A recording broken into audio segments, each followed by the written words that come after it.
Assalamualaikum warahmatullahi wabarakatuh. Perkenalkan, nama saya Rizky Amalia dengan NIM 4120-100 akan menjelaskan tentang materi-materi usul fikih yang telah dipahami. Yang pertama yaitu Al-Quran dan Sunnah.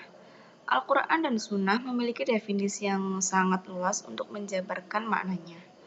Al-Quran di dalam ilmu usul fikih itu menjelaskan bagaimana mushaf Al-Quran disusun hingga dibukukan, keautentikan mushaf Al-Quran hingga sekarang, juga menjelaskan bahwa Al-Quran diturunkan memiliki tujuan yang membawa kita ke jalan yang benar. Al-Quran diturunkan juga sebagai mukjizat yang nyata melalui Nabi Muhammad SAW. Sedangkan sunnah yaitu perkataan, perbuatan, dan perilaku Nabi Muhammad semasa hidupnya dahulu. Jadi sunnah itu sendiri juga sama dengan hadis.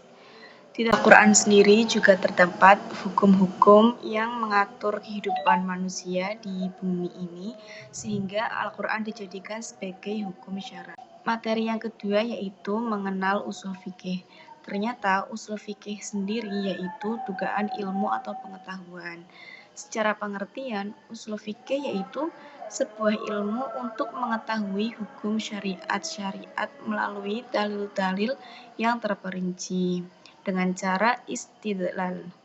Sedangkan ruang cangkup ilmu usul fikih itu diantaranya memahami dalil-dalil fikih secara global dan cara-cara mengambil manfaat dari dalil-dalil hukum dalam usul fikih. Hukum usul fikih sendiri itu ada hukum dan sumber hukum. Kaidah fikih juga bersifat global atau umum.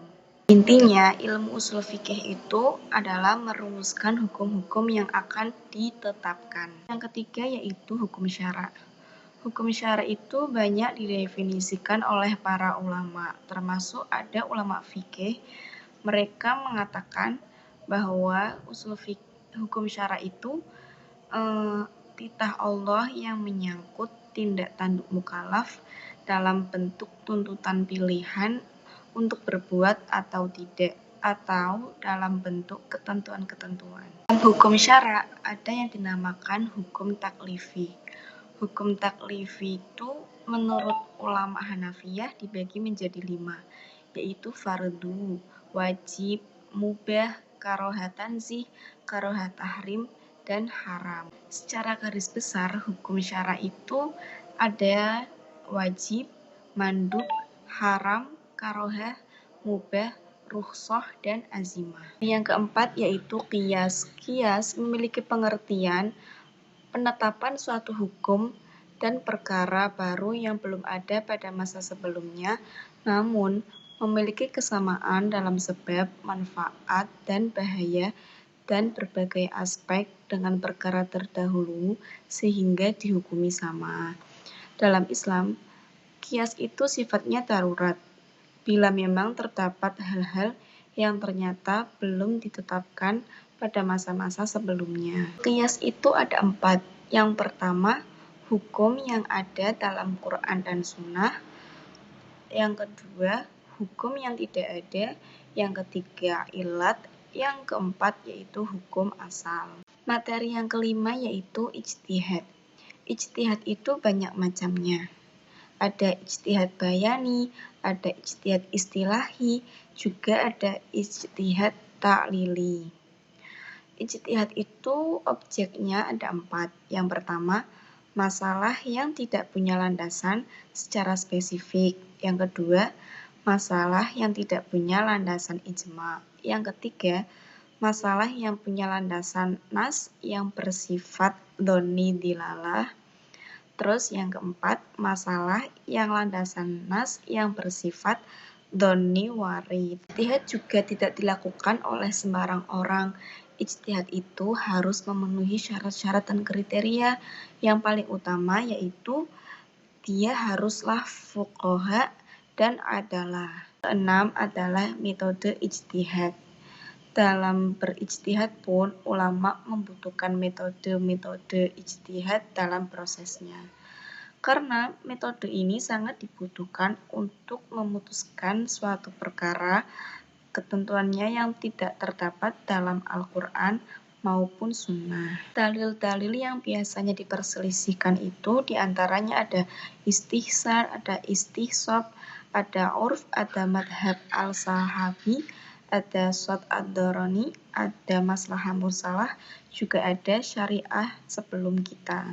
Dari materi-materi usul fikih dalam memahami fikih dan ilmu keislaman yaitu bisa memperluas pemahaman tentang ruang lingkup fikih yang bukan saja membahas masalah tentang ibadah, namun ternyata dalam fikih juga membahas ilmu dan hukum-hukum yang sudah ditetapkan maupun belum ditetapkan. Dalam materi yang dipaparkan, kita bisa mengetahui bahwa hukum Islam itu sangat luas dan banyak perbedaan di dalamnya. Namun, ilmu fikih membuat hukum itu lebih jelas dan dapat digunakan untuk kemaslahatan umat. Melaksanakan peran kita sebagai muslim, kita diarahkan dan ditunjukkan kepada jalan yang benar. Jadi kita bisa mengamalkan keislaman kita secara khusyuk dan melalui hukum-hukum yang dipaparkan, kita jadi mengerti mana yang diperintahkan oleh Islam, mana yang dilarang oleh Islam. Baru yang didapatkan tentu adalah ilmu usul fikih yang dibahas di dalamnya. Penjelasan-penjelasan tersebut belum pernah dipaparkan dalam materi sebelumnya, hingga kita menjadi menambah wawasan tentang usul fikih itu sendiri.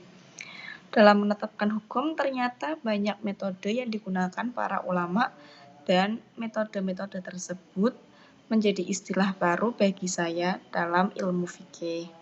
Juga dalam menetapkan hukum syara juga tidak bisa sembarang orang, juga tidak bisa sembarang pemikiran. Semua itu harus ada prosedurnya agar kita tidak menyimpang dari ajaran Al-Quran dan Sunnah. Saya sendiri, materi yang belum bisa dipahami secara mendalam yaitu membedakan metode ijtihad yang satu dengan yang lainnya.